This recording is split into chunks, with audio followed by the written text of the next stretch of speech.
What's up everyone? John Brettinger from Techno Buffalo here. The iPhone 5 is easily one of the most anticipated handsets of the year, but with a bigger screen comes bigger expectations. Let's put the iPhone 5 through its paces and see if it deserves a spot in your pocket for the next 2 years. So let's start with one of the most important features of a phone's call quality. Our testing was done on an AT&T unit and it's been absolutely outstanding.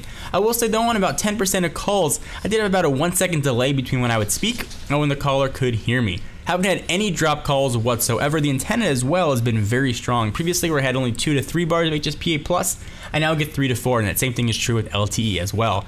And the 3 mics have made for tremendous call quality. Folks on the other end of the line have not been able to tell that I was even on a cell phone. The hardware, as we've seen with previous Apple products, is absolutely outstanding. Everything has been given the finest amount of detail, from how it feels in your hands to how it sits on the desk. The attention to detail in the corners is really apparent. The anodized aluminum back is absolutely outstanding. We are seeing some reports of the black unit showing scratches easier than the white. We haven't had any such problems on our black unit, but you may want to check yours and take it out of the box. The phone feels incredibly light. It's 3.96 ounces, are really hardly even noticed in the hand at all. Sometimes it's hard to even appreciate that there's a battery actually in there. So let's talk about what's powering this guy, the new A6 chip. The phone definitely feels faster. At least right now, it's most evidence in boot up time, incredibly quick. I never thought any previous iPhones were slow, but this one's definitely faster. App load times are very quick, especially when compared to the iPhone 4S or the 4, and Safari load times are especially quick as well. No support on the CDMA phones for voice and data at the same time, and that's for Verizon and Sprint, and that's through no fault of the carriers. That's due to Apple's chip architecture.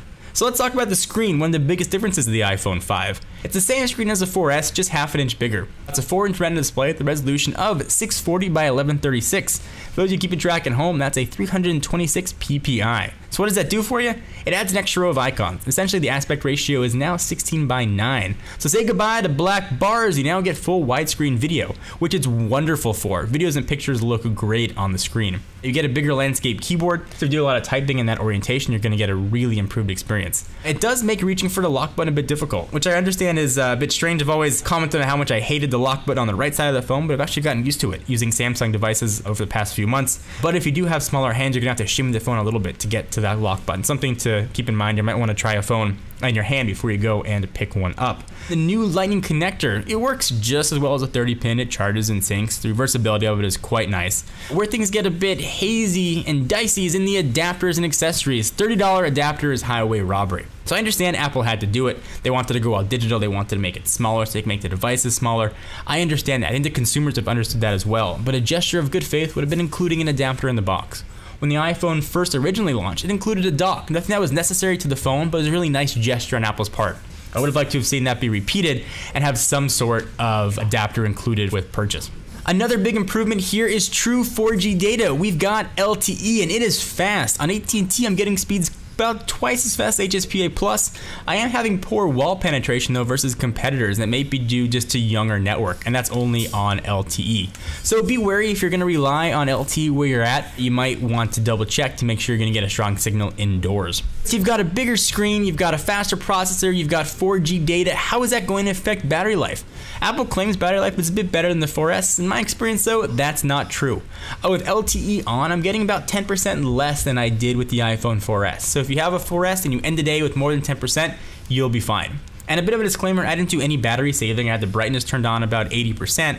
I had email being pulled down every 15 minutes, text messages, a couple hours of phone calls, and I ended the day with about 20% battery life. Apple claims you should get about 8 hours of talk time. I found that to be just about true. So there's been a lot of talk about the camera on the iPhone 5. We did a video comparing the 5 to the 4S. We noticed actually little difference in the still images, even in low light, which Apple was really touting. Video, that was another story. Image stabilization really helped the video quality, and the mic in the iPhone 5 sounded much better than the 4S. The front-facing camera also is great now for taking self-portraits. And of course, you got 720p for improved FaceTime or Skyping with your friends, family, or acquaintances. Panorama is also a really cool additional feature, something that we've had though in apps and other phones have had for quite a while, but it is nice to see it natively make its way to iOS. Some are reporting Wi-Fi issues. We haven't had any with our unit. I'm actually noticing tremendous increase in speed and range, and that's due to its multi-band support of 2.4 GHz and 5 GHz. So if you've got a router that broadcasts both, you're gonna notice incredible range. When I pull into my garage, usually I maybe would have 1 bar of Wi-Fi, Now I've got full Wi-Fi signal, and it's fast Wi-Fi signal. So we've talked quite a bit about the hardware on the iPhone 5. Let's talk about the software that's powering it. Let's begin with what Apple got right in iOS 6. The app experience really is incredible with the iPhone. I've been using Android devices for the past 6 months, and I forgot how great it is when developers only have to code for one device. Although now they technically have to code for 2 screen sizes. But really, when it comes to experience and speed, I've noticed the iPhone really being an improvement there. Letterboxing is a pretty good solution for fragmentation. It's up to developers though on how they want to implement it, or whether or not they decide they want to implement it at all. If you've got a black iPhone, you'll hardly even notice it. The difference between the black outside bezel and the black screen just looks like a little smaller display. On the white phone, it's going to be a bit more evident, so you might want to keep that in mind to decide which color to pick up. Siri also has seen a lot of improvement. Although it's still in beta, it's now much faster. Initially, we compared it with Google Search, and it got blown away. Now though, totally different story. They are on par, and some would say Siri's even better. She now speaks more naturally. You have a less robotic voice. You have more options for what you can do. You can search for sports, movies, or even open applications, and I think there's even a hint of a southern accent in there. Facebook integration as well is really nice. Apple's ecosystem just works. If you use a Mac or you want to do syncing with iCloud, including backups, everything just works really well. And shared photo sharing is an also very nice feature. So what's wrong in iOS 6? Well, I wish there was some way to dial from the home screen, similar to what you can do in Android. I know there are apps that'll sort of do that, but instead of having to hit the phone button, go to favorites, and then dial, or hit the phone button, go to contacts, scroll, and find the person you want, I wish I could just dial, like my wife, for example, right from the home screen. Also, there's no quick way to view information similar to widgets in Android or live tiles in Windows 8. I would have really liked to have seen some way to do that as opposed to having to open up the application itself. Also, no landscape support. For example, if you're typing a note or anything that requires a landscape keyboard, you want to multitask, still in the opposite orientation. I would have liked to have seen some sort of landscape support in iOS 6. You have a beautiful 4-inch screen. When I rotate the phone, I want the operating system to rotate with it. Siri, while she has improved, I wish she could do a bit more and control settings, which I could turn on and off Wi-Fi, Bluetooth, or brightness. Next, let's talk about Maps. Google Maps was absolutely tremendous. It was a great, advanced operating system. It had been aged and honed. It was like a fine wine of software, and Apple said no more. Replace it with something not nearly as good. When you're replacing something that's been really solid and tried and true with something not as solid or tried and true,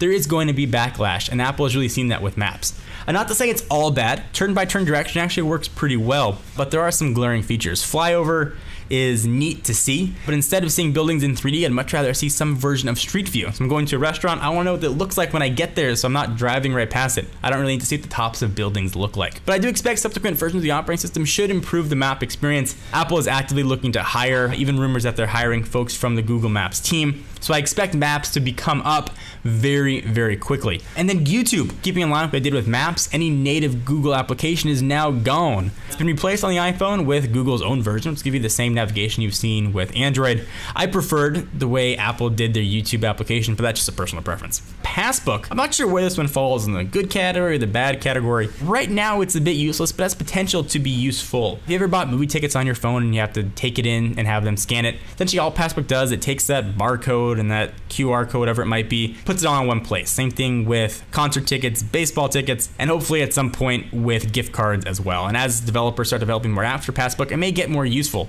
but the lack of NFC is really going to limit what Passbook can do. So what's the conclusion here? This is hands down the best iPhone yet. If you have an iPhone 4 or earlier, it's a great upgrade, absolutely going to be worth it. If you have a 4S, only upgrade if LTE and a bigger screen are must-haves. Otherwise, the majority of the features are OS-based to be had just by updating to iOS 6. As usual, Apple's years ahead of the competition when it comes to design, materials, and build quality. The only company that comes close is HTC, and it's a very distant second. The OS, when it was first released, really matched the hardware in terms of innovation. However, in subsequent versions, it's really fallen short. Not to say the operating system doesn't work. It works very well and it's very capable. It's just starting to show its age. Anyone looking to buy an iPhone or any smartphone, this is going to be a great purchase for you. So what does this get in the Techno Buffalo scale? 1 to 10, this phone gets a very solid 9. Points deducted for software, no voice and data over the CDMA networks, and lack of NFC. If you're in the market for a smartphone, this is going to be a great choice and it'll do a wonderful job keeping you company for the next 2 years. I'm John Rettinger from Techno Buffalo. Be sure to check us out for the latest and greatest tech news at